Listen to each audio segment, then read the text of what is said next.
नमस्कार दोस्तों, जय श्री कृष्ण, राधे राधे। आप सभी का मेरे YouTube चैनल में स्वागत है। दोस्तों, आज हम बात करते हैं पूजा घर में रखे 20 पवित्र और जरूरी वस्तुएं, तभी मिलेगा पुण्य का फल। घर या मंदिर में पूजा करने के लिए कुछ विशेष सामग्री का होना जरूरी है। उन सभी को मिलाकर ही पूजा की जाती है। हालांकि पूजा सामग्री तो बहुत सारी होती है, लेकिन यहाँ प्रस्तुत है पूजा के 20 प्रतीक वस्तुएं। पहला, सालग्राम, विष्णु की एक प्रकार की मूर्ति जो प्राय पत्थर की गोलियां या बटियों आदियों के रूप में होती है और उस पर चक्र का चिन्ह बना होता है। जिस शिला पर यह चिन्ह नहीं होता वह पूजन के लिए उपयुक्त नहीं मानी जाती। यह सभी तरह की मूर्तियों से बढ़कर है और सिर्फ इसी की पूजा का विधान है। शिवलिंग, शिव की एक प्रकार की मूर्ति जो प्राय गोलाकार में जनेऊ धारण किए होती है, इसे शिवलिंग कहा जाता है, अर्थात शिव की ज्योति यह सभी तरह की मूर्तियों से बढ़कर है और सिर्फ इसी की पूजा का विधान है। सालग्राम और शिवलिंग के घर में होने से घर की ऊर्जा में संतुलन कायम होता है और सभी तरह की सुखता बनी रहती है। आचमन, छोटे से तांबे के लोटे में जल भरकर उसमें तुलसी डालकर हमेशा पूजा घर स्थल पर रखा जाता है। यह जल आचमन का जल कहलाता है। इस जल को 3 बार ग्रहण किया जाता है। माना जाता है कि ऐसे आचमन करने से पूजा का 2 गुना फल मिलता है। चौथा, पंचामृत। पंचामृत का अर्थ 5 प्रकार के अमृत, दूध, दही, शहद, घी व शुद्ध जल के मिश्रण को पंचामृत कहते हैं। कुछ विद्वान दूध, दही, मधु, घृत और गन्ने के रस से बने द्रव्य को पंचामृत कहते हैं और कुछ दूध, दही, घी, शक्कर, शहद को मिलाकर पंचामृत बनाते हैं। मधुपर्क में घी नहीं होता। इस सम्मिश्रण में रोग निवारण गुण विद्वान होते हैं। यह पुष्टिकार है। 5वां, चंदन। चंदन शांति व शीतलता का प्रतीक है।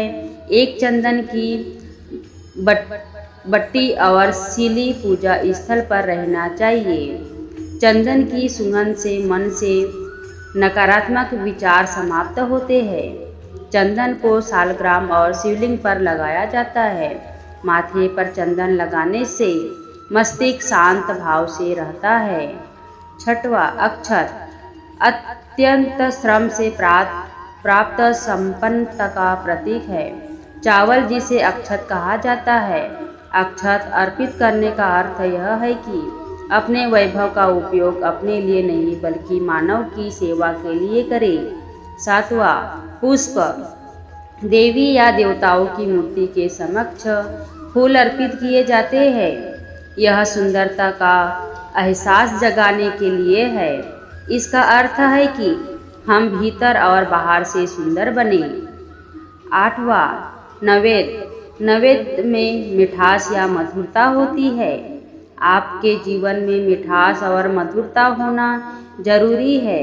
देवी और देवता को नैवेद्य लगाते रहने से आपके जीवन में मधुरता, सौम्यता और सरलता बनी रहेगी।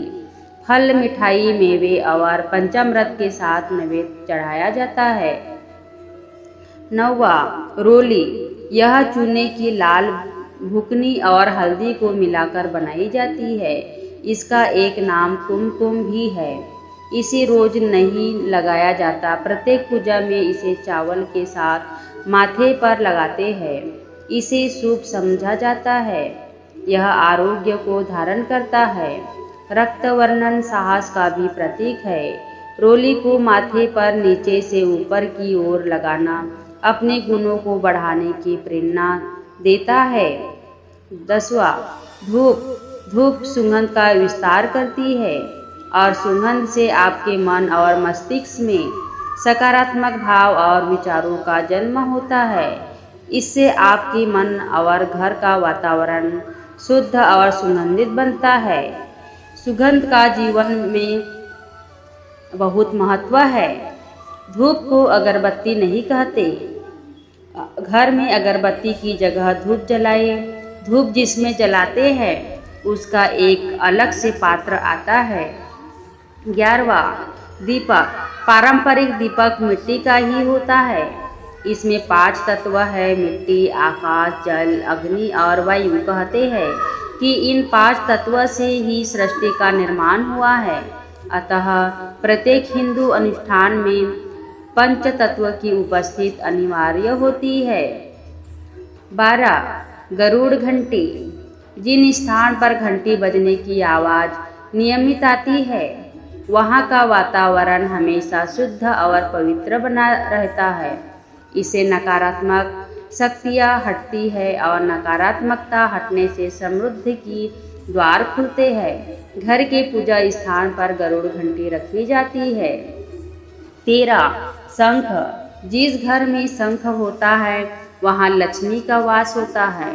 शंख सूर्य व चंद्र के समान देव स्वरूप है, जिसके मध्य में वरुण, पृष्ठ में ब्रह्मा तथा अग्र में गंगा और सरस्वती नदियाँ का वास है। तीर्थ घाट से जो लाभ मिलता है वही लाभ शंख के दर्शन और पूजन से मिलता है। 14, जल कलश। जल से भरा कलश देवताओं का आसन माना जाता है। दरअसल हम जल को शुद्ध तत्व मानते हैं जिससे ईश्वर आकृष्ट होते हैं। इसे मंगल कलश भी कहा जाता है।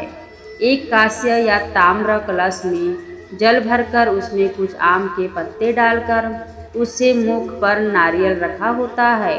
कलश पर रोली स्वास्तिक का चिन्ह बनाकर उसके गले पर मौली बांधी जाती है। जल कलश में पान और सुपारी भी डालते हैं। 15, कौड़ी। पुराने समय के से कुछ ऐसी परंपराएं या उपाय प्रचलित है जिन्हें अपनाने पर देवी लक्ष्मी की कृपा प्राप्त होती है। पीली कौड़ी को देवी लक्ष्मी का प्रतीक माना जाता है। एक एक पीली कौड़ी को अलग अलग लाल कपड़े में बांधकर घर में स्थित तिजोरी और जेब में रखने से धन समृद्धि बढ़ती है। 16, तांबे का सिक्का। तांबे में स्वास्तिक लहरें का उत्पन्न करने की क्षमता अन्य धातु की अपेक्षा अधिक होती है। कलश में उठती हुई लहरें वातावरण में प्रवेश कर जाती है। यदि कलश में तांबे के पैसे डालते हैं तो इसे घर में शांति और समृद्धि के द्वार खोलेंगे। देखने में ये उपाय छोटे से जरूर लगते हैं और लेकिन इसका असर जबरदस्त होता है। 17, एक ऐसा पट्टिया जिस पर उक्त सभी सामग्री को रखा जाता है। कुल लोग सिंहासन की तरह पाट बनवा लेते हैं। हालांकि आजकल बाजार में बने बनाए मंदिर आने लगते हैं जिसके अंदर यह सभी सामग्री रखी जाती है। लेकिन मंदिर और मूर्ति घर में रखना चाहिए या नहीं, यह किसी लाल किताब के विशेष से पूछकर ही रखें। पाठ पर सफ़ेद, पीला या लाल वस्त्र बिछाए, उस पर उक्त सामग्री रखें। 18, दुर्गा मूर्ति। दुर्गा जी की स्वर्ण, रजत या ताम्र मूर्ति रखें। अगर ये उपलब्ध नहीं हो सके तो मिट्टी की मूर्ति अवश्य होनी चाहिए, लेकिन मूर्ति का साइज बहुत बड़ा नहीं होना चाहिए। क्योंकि नवरात्रा में माता की पूजा विशेष रूप से की जाती है, इसलिए माता की मूर्ति जरूर होना चाहिए। 19, गंगा जल। एक तांबे के बहुत ही छोटे से लोटे में गंगा जल भरकर अवश्य रखें। कई बार हमें इस जल की आवश्यकता पड़ती है। गंगा जल का कलश भी जल कलश की तरह रखें। 20, अन्य सामग्री। हल्दी की गांठ, एगो पवित्र बाल मुकुंद और गणेश जी की पीतल की छोटी सी मूर्ति, कपूर, इत्र की शीशी, चांदी का सिक्का, नाड़ा, शहद, इलायची, लौंग, खड़ा धनिया, धुरवा, रुद्राक्ष व स्फटिक की माला और पूजन सामग्री जरूर रखें। दोस्तों, ये मेरी पूजा सामग्री की स्पीच कैसी लगी मुझे कमेंट करके ज़रूर बताएं और मेरे वीडियो को लाइक सब्सक्राइब कीजिए। धन्यवाद। जय श्री कृष्ण। राधे राधे।